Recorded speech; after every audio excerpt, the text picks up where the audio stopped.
Molovay'dan herkese merhaba. Adobe Animate ile hareketli göz animasyonu nasıl oluşturulur onu göstereceğim. Sol taraftaki araçlar kısmından çemberi seçiyoruz ve gözü çizmeye başlıyoruz. Çemberin kalınlığını buradan ayarlayabilirsiniz. Şöyle seçelim.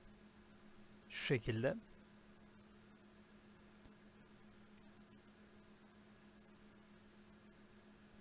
Ben 8 yapacağım. Daha sonra çemberimizi seçiyoruz ve klavye üzerinden F8'e basıyoruz. Hemen yeni bir sembol oluşturuyoruz. Bunun ismi göz olsun. Daha sonra oluşturduğumuz sembolün içine giriyoruz. 2 kere tıklayıp şöyle gördüğünüz gibi. Daha sonra tekrardan sol taraftaki araçlar kısmından çemberimizi seçiyoruz ve gözün içini oluşturuyoruz. Gözün içini şuradaki boya yardımıyla siyah boyuyoruz.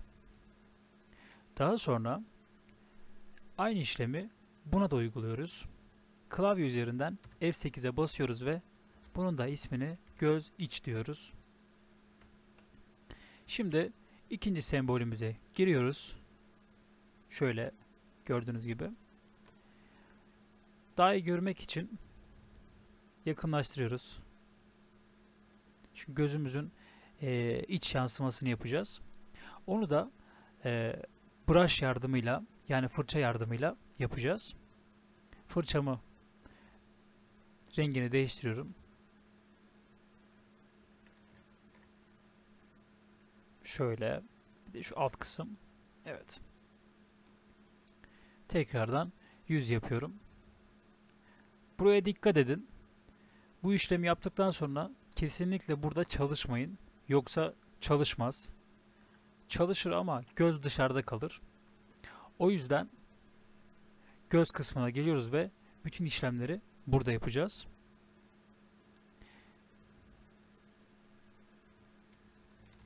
Şu şekilde ayarlamasını yaptık. Evet. Şimdi gelelim diğer işleme. Hemen yeni bir layer oluşturuyorum. 100 karede çalışacağım ben.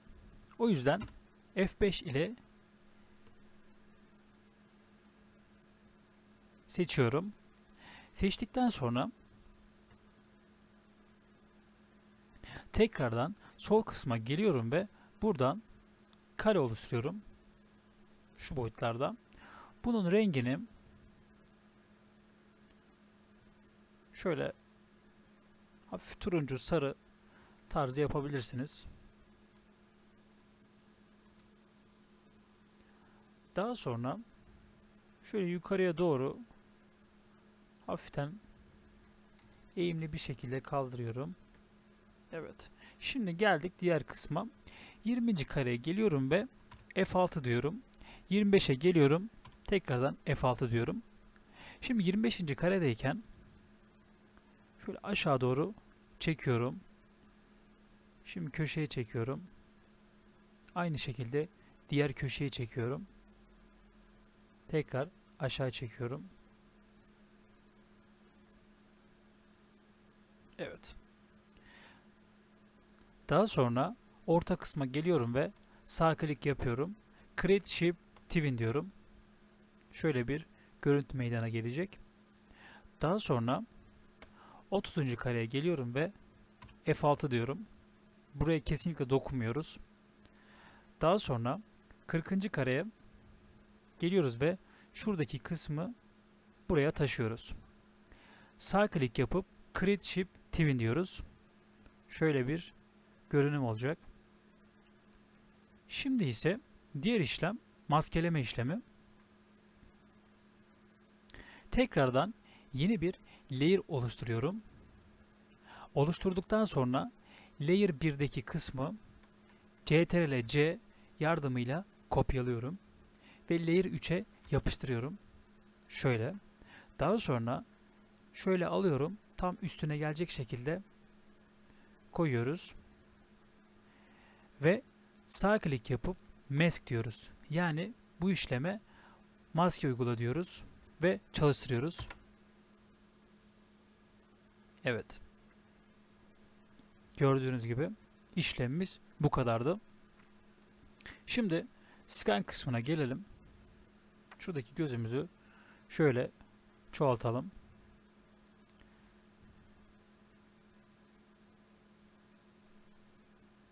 Şöyle gülen bir surat.